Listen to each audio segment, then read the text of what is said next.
Hello दोस्तों, आपका स्वागत है मेडिकल बायोलॉजी में। आज की वीडियो में हम बीएससी पार्ट 1 यानी फर्स्ट ईयर के पेपर फर्स्ट को स्टार्ट कर रहे हैं।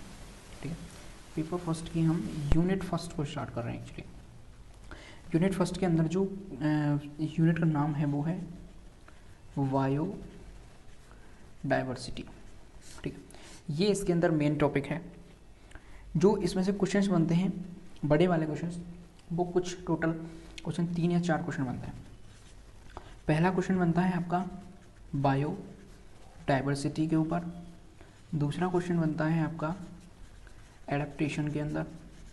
ठीक है, एडेप्टेशंस क्या होते हैं, कितने प्रकार के एडेप्टेशंस होते हैं। और तीसरा क्वेश्चन जो बनता है वो बनता है कंजर्वेशन ऑफ बायो डाइवर्सिटी, यानी कि जैव विविधता का संरक्षण। ठीक है, ये कुल 3 क्वेश्चन बनते हैं आपके। और एक और क्वेश्चन है आपका, वो बहुत कम बनता है, बेसिकली महाद्वीपीय विस्थापन। ठीक, बहुत कम पूछा जाता है और इतना ये इम्पोर्टेंट भी नहीं है। हमें जो चीज़ें पढ़नी है वो ये सिर्फ 4 क्वेश्चन पढ़ने हैं। इस 4 क्वेश्चन के बाद अपनी जो यूनिट है फर्स्ट वो कंप्लीट हो जाएगी। सबसे पहले हम बायोडाइवर्सिटी के बारे में पढ़ेंगे। बायोडाइवर्सिटी क्या होती है और इसके कितने टाइप्स हैं, यानी कि प्रकार के बारे में पढ़ेंगे। फिर हम कंजर्वेशन ऑफ बायोडाइवर्सिटी पढ़ेंगे। सबसे पहले हम बायोडाइवर्सिटी शब्द की बात करते हैं। तो देखिए, ये जो शब्द है ये 2 शब्दों से मिलकर बना है, बायो और डाइवर्सिटी। हिंदी में इसी को क्या बोलते हैं, जैव विविधता। ठीक है, हिंदी में से क्या बोला जाता है, जैव विविधता।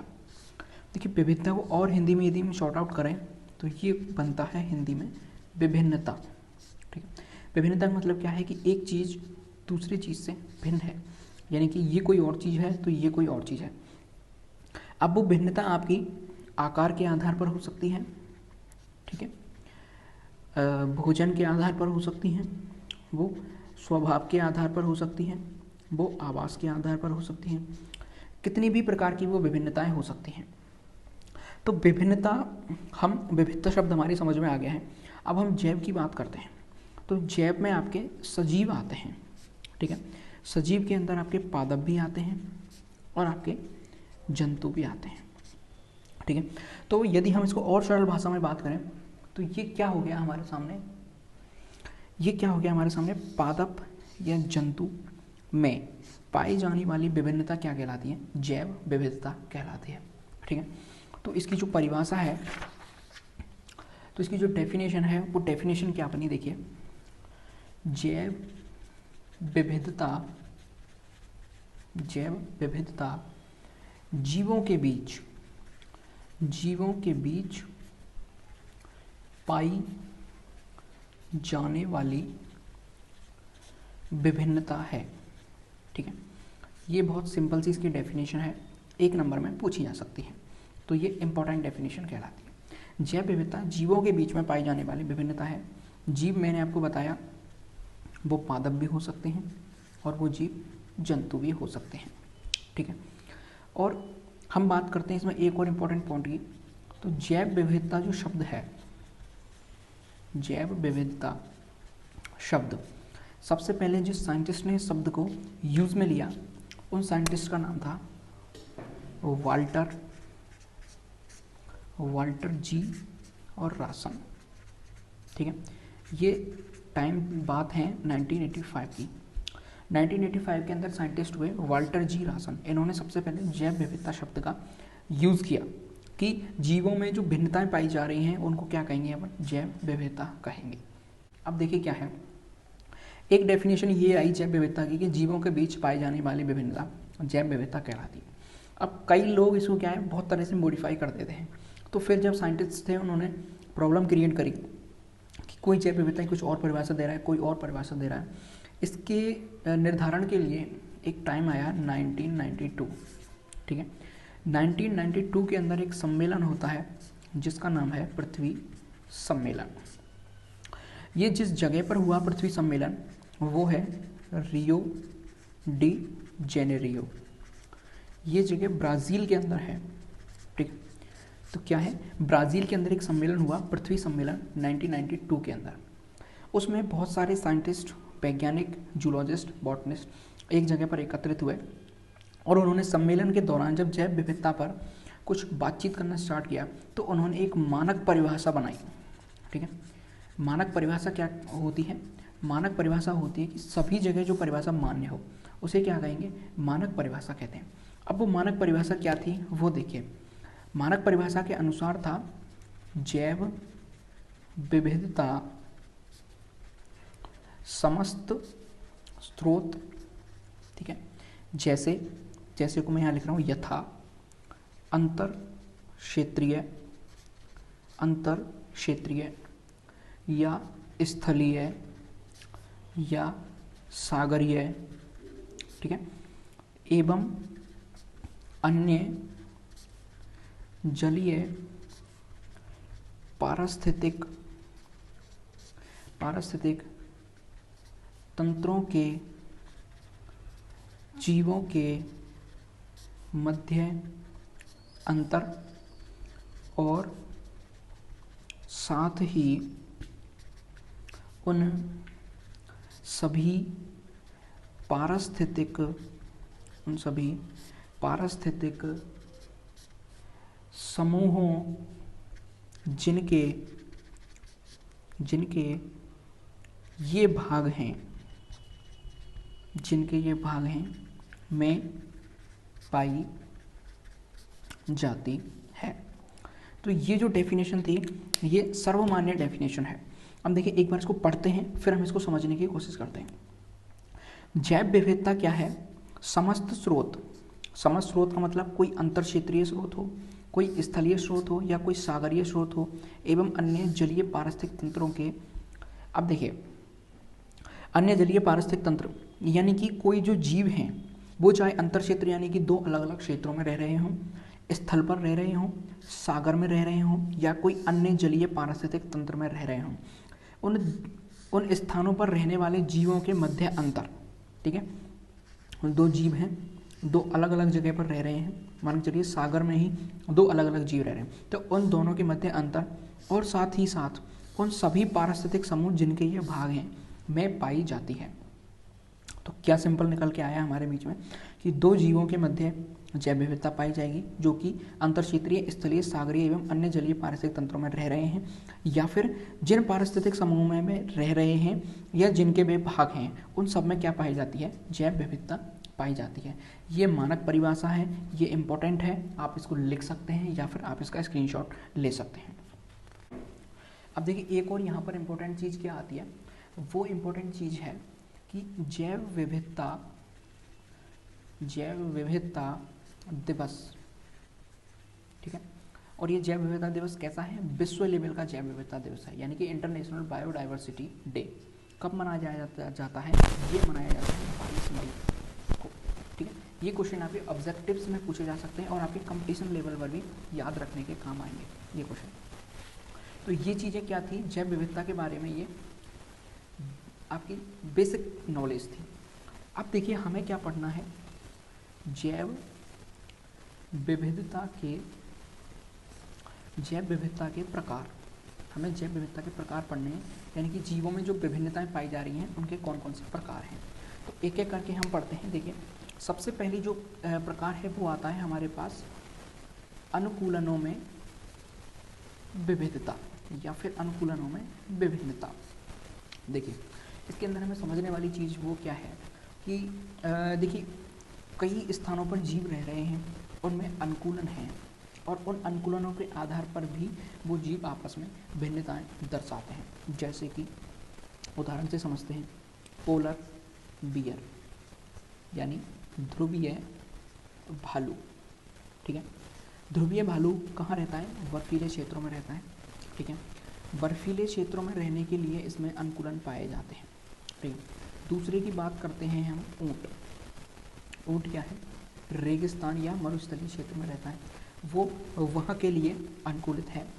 तीसरे की हम बात करते हैं चमगादड़, जो कैसा है? उड़ने के लिए अनुकूलित है। और चौथे की हम बात करते हैं व्हेल, ये किसमें? जल में रहने के लिए अनुकूलित है।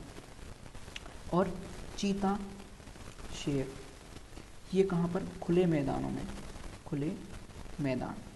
अब देखिए, पोलर बियर ध्रुवीय क्षेत्र पर रह रहा है, ऊँट रेगिस्तान में रहने के लिए अनुकूलित है, चमगादड़ उड़ने के लिए अनुकूलित है, व्हेल जल के लिए अनुकूलित है और चीता खुले मैदानों में रहने के लिए अनुकूलित हैं। लेकिन इन जो सभी चीज़ों में कॉमन चीज़ है वो क्या है? ये कौन से जीव हैं? ये स्तनी हैं सभी के सभी, ठीक है। तो आप एक चीज़ देखिए, स्तनी एक बहुत बड़ा वर्ग है, ममेलिया बहुत बड़ा वर्ग है, उस ममेलिया के अंदर भी जीव पाए जा रहे हैं, तो उन जीवों में भी आपस में विभिन्नताएं हैं, देखिए। और ये विभिन्नता किसके आधार पर हैं? अनुकूलनों के आधार पर विभिन्नताएं हैं। यदि आकार के आधार पर हम विभिन्नता की बात करते हैं तो आकार से हम क्लियरली देख सकते हैं, ठीक है। जैसे हम कुत्ते को बिल्ली से भिन्न बता सकते हैं, हम चूहे को शेर से भिन्न बता सकते हैं, लेकिन एक क्लास या वर्ग की हम बात करते हैं, उसके अंदर जितने भी जीव पाए जा रहे हैं वो भी आपस में भिन्न हैं, और उनका आधार क्या है? भिन्नता का, अनुकूलनों में विविधता, ठीक है। अब बात करते हैं हम दूसरे नंबर पे जो विविधता आती है वो आती है आकार, ठीक है, यानी आकार में विभिन्नता। आकार में विभिन्नता के लिए देखिए, स्तनी की हम बात करते हैं, यानी मैमल से क्लास है, वर्ग है, इसमें किस तरह से आकार में भिन्न है? देखिए, चमगादड़ की यदि हम बात करते हैं, चमगादड़ ये हथेली पर आ जाती है, ठीक है, हथेली के आकार की, ठीक है। वहीं हम दूसरे की बात करते हैं, व्हेल, हाथी, ये भी क्या है? ये भी स्तनी है। तो इनमें आकार के आधार पर क्या विभिन्नता है? देखिए, चमगादड़ जो है वो हथेली के आकार के हैं, यानी हथेली पर भी आ सकती है, और वहीं व्हेल और हाथी बहुत ज़्यादा मात्रा में, वो बहुत ज़्यादा आकार में बड़े हैं। ये एक वर्ग है स्तनी, इसमें पाए जाने वाले जितने भी जीव हैं उनमें क्या है? विविधता है। और ये विविधता है किस प्रकार की? आकार के आधार पर ये विविधता है, ठीक है। तीसरे नंबर पे हम बात करते हैं भोजन में विविधता। तीसरे नंबर पर हम बात करते हैं भोजन में विविधता। देखिए, भोजन में विविधता को कैसे समझेंगे? देखिए, भोजन में विविधता कैसे समझेंगे कि कुछ जीव होते हैं वो फलाहारी होते हैं, ठीक, कुछ होते हैं वो शाकाहारी होते हैं, कुछ मांसाहारी होते हैं, कुछ जीव होते हैं वो सर्वाहारी होते हैं, कुछ अन्नाहारी होते हैं, ठीक है। ये जीव किसके आधार पर विविधता दिखा रहे हैं? भोजन के आधार पर विविधता, यानी कि भोजन इनका भिन्न भिन्न है।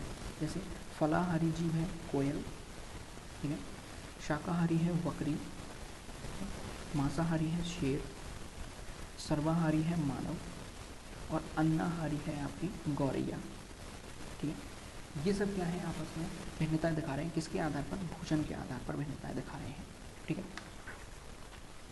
आगे हम बात करते हैं इनकी 4th नंबर पर जो भिन्नताएं आती हैं वो आती हैं आवास के आधार पर, ठीक है।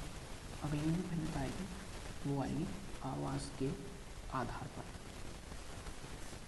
देखिए, आवास के आधार पर कैसे विविधता है कि जितने भी जीव हैं सभी जीव लगभग सभी स्थानों पर पाए जाते हैं, ठीक है।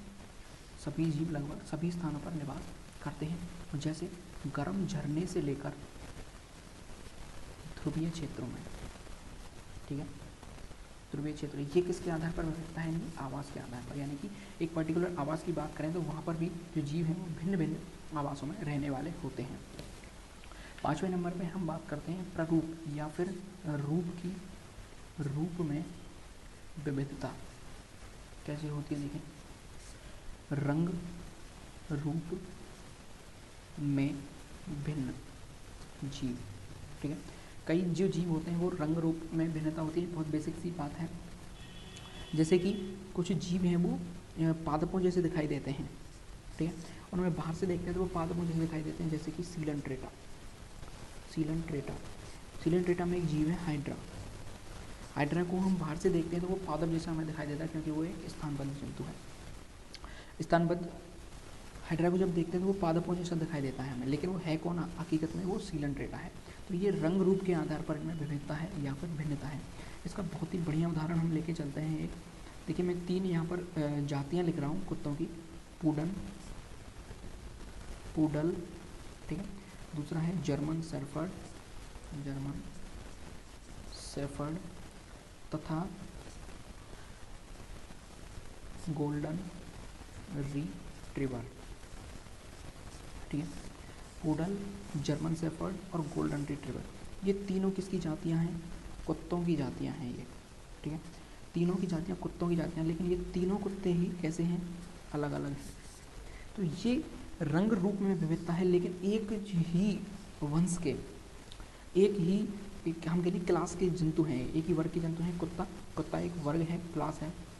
उस कुत्ते के अंदर भी जो कुत्ते पाए जा रहे हैं वो भी पूडल हैं, जर्मन शेफर्ड है, गोल्डन ट्री है, ये तीनों अलग अलग हैं। इनके जो विभेदन है वो किसके आधार पर है? रंग रूप या शरीर के आधार पर। इस तरह से हम इसको समझ सकते हैं। अगला जो आधार आता है वो आता है व्यवहार। व्यवहार में विविधता। देखिए, व्यवहार में विविधता को हम किस तरह से समझ सकते हैं? कुछ जीव एकल रहना पसंद करते हैं, ठीक है, और कुछ जीव कॉलोनी बनाकर रहना पसंद करते हैं। तो ये क्या है? ये एक दूसरे से व्यवहार में भिन्नता दिखा रहे हैं। जैसे कुछ जीव एकल है, तो ये क्या है? आपस में व्यवहार में विभिन्नता दिखा रहे हैं ये जीव, एकल और कॉलोनी बनाकर। इसी तरह से कुछ जीव हैं वो शिकारी प्रवृत्ति के होते हैं, ठीक है, और कुछ जीव हैं वो परजीवी प्रकार के होते हैं। तो ये भी क्या है? उनके व्यवहार में विविधता हमें दिखाई देती है। अगली की हम बात करते हैं आनुवंशिक विविधता। देखिए, अगली जो विविधता आती है हमारे पास वो है आनुवंशिक विविधता। आनुवंशिक विविधता कैसे दिखाई देती है? देखिए, एक ही जाति में पाए जाने वाले जीव हैं, एक ही जाति में जो जीव पाए जा रहे हैं उनके आपस में जो जीव हैं वो भिन्न होते हैं, क्योंकि उनका जो आनुवंशिक पदार्थ है वो भिन्न भिन्न होता है, ठीक है। आनुवंशिक जो पदार्थ हैं दोनों जीवों का, एक ही जाति में जितने जीव पाए जा रहे हैं वो दोनों का आनुवंशिक पदार्थ भिन्न भिन्न होता है। यदि हम गुणसूत्र की बात करें, क्रोमोसोम्स की, तो ये भी क्या दिखाते हैं? आनुवंशिक भिन्नता दिखाते हैं। जैसे कि हम मच्छर की बात करते हैं तो उसमें क्रोमोसोम की संख्या 6 होती है, ठीक है। यदि हम फ्रूट फ्लाई की बात करते हैं, फ्रूट फ्लाई, तो इसमें क्रोमोसोम्स की संख्या 8 होती है। यदि अर्थवॉर्म की बात करते हैं हम, तो अर्थवॉर्म में ये संख्या 36 तक चली जाती है, ठीक है। ह्यूमन में हम जानते हैं 46 क्रोमोसोम्स होते हैं। जब क्रोमोसोम्स का नंबर अलग अलग होता है तो फिर इनमें जीवों में सीधी सी बात है आनुवंशिक विभिन्नता भी आएगी। इस तरह से हम समझ सकते हैं कि विविधता क्या होती है और विविधता कितने प्रकार की होती है। आई होप वीडियो आपको समझ में आ गई होगी। अगर वीडियो अच्छी लगी हो तो ज़रूर चैनल को सब्सक्राइब कर लें और देश से प्यार करें, माता पिता से प्यार करें। जय हिंद।